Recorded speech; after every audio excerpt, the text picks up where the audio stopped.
कोई बात कोर्ट में? Arvind ji perfectly all right हैं। मैंने पर्सनली भी बात की थी, उन्होंने कहा मुझे कोई प्रॉब्लम नहीं है और मेरे साथ कोई ऐसा मिसबिहेवियर वाला ऐसा कोई बात नहीं है।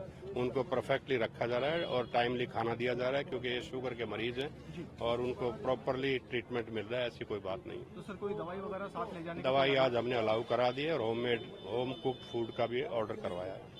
सर कोई ऐसा प्रावधान है जिसके अंदर जो सरकार ना चल पाए, क्योंकि साहब अब जेल में होंगे, तो सरकार को लेकर सरकार कैसे चलेगी, उसको लेकर कैसे? सर आप चूंकि वकील भी हैं, आम आदमी पार्टी के विधायक भी हैं, तो मामले की सुनवाई आज कोर्ट में हुई, आप मौजूद थे उसमें। अरविंद जी के खिलाफ ईडी ने क्या क्या बातें कही हैं? देखिए, अरविंद जी के खिलाफ आज ईडी ने 2 बजे रिमांड मांगते हुए 10 दिन का ये कहा कि शराब घोटाले का जो पैसा है वो गोवा में इस्तेमाल हुआ है। उन्होंने ये भी कहा कि उनके पास किसी गवाह के बयान हैं जो वहां इलेक्शन लड़ रहा था और उसके बयानों के आधार पर वो चाहते हैं कि अरविंद केजरीवाल जी से पूछताछ करें, परंतु ये नहीं बता पाए कि उस गवाह ने नाम तो लिया नहीं। उन्होंने ये तो कहा नहीं कि अरविंद केजरीवाल जी ने पैसे दिए हैं। वो कह रहे हैं हम यही जानना चाहते हैं। तो ये बड़ी अजीब सी स्थिति है। दिए हैं या नहीं दिए?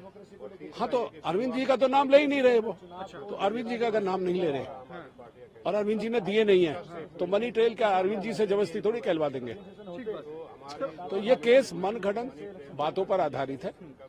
कोर्ट ने चूंकि अब 6 दिन का रिमांड दे दिया है, 10 दिन का उनकी बात नहीं मानी, 6 दिन का रिमांड दिया है। और 6 दिन का रिमांड इसलिए दिया कि वो कुछ गवाहों से कन्फ्रंट कराना चाहते हैं और गवाहों से कन्फ्रंट कराएंगे तो इसमें एक बड़ी चीज ये है कि कोई भी डॉक्यूमेंट्री एविडेंस कहीं भी हमें नहीं लगता कि अरविंद केजरीवाल जी को कनेक्ट करती है। सर जो बीआरएस की एमएलसी हैं कि कविता, वो पिछले 5 दिनों से कस्टडी में है। सर उनसे पूछताछ के दौरान कुछ नई चीजें सामने आई है क्या? इसका भी खुलासा कोर्ट में ईडी ने किया? देखिए, कविता जी के बारे में उन्होंने कोई बात नहीं की कोर्ट में। वो केवल यही कहते रहे कि हमें मनी ट्रेल को एस्टेब्लिश करने के लिए कस्टोडियल इंटरोगेशन करनी है और वो इसी बात पर यहाँ लगातार अपनी बहस जारी कर रहे हुए थे। तो सर इसके जो ईडी की दलीलें हैं उनके विरोध में बचाव पक्ष ने क्या कहा? क्योंकि 3 सीनियर एडवोकेट हमारे लोगों का सीधा सीधा ये कहना था कि कोई शराब घोटाला नहीं हुआ। पहली बात, कोई शराब घोटाला में कोई पैसा नहीं लिया गया और ये बात भी कि शराब का घोटाले का जो पैसा है जो ईडी बता रही थी कि उन्होंने गोवा में इस्तेमाल किया, हमारी तरफ से नकारा गया, मना की गई,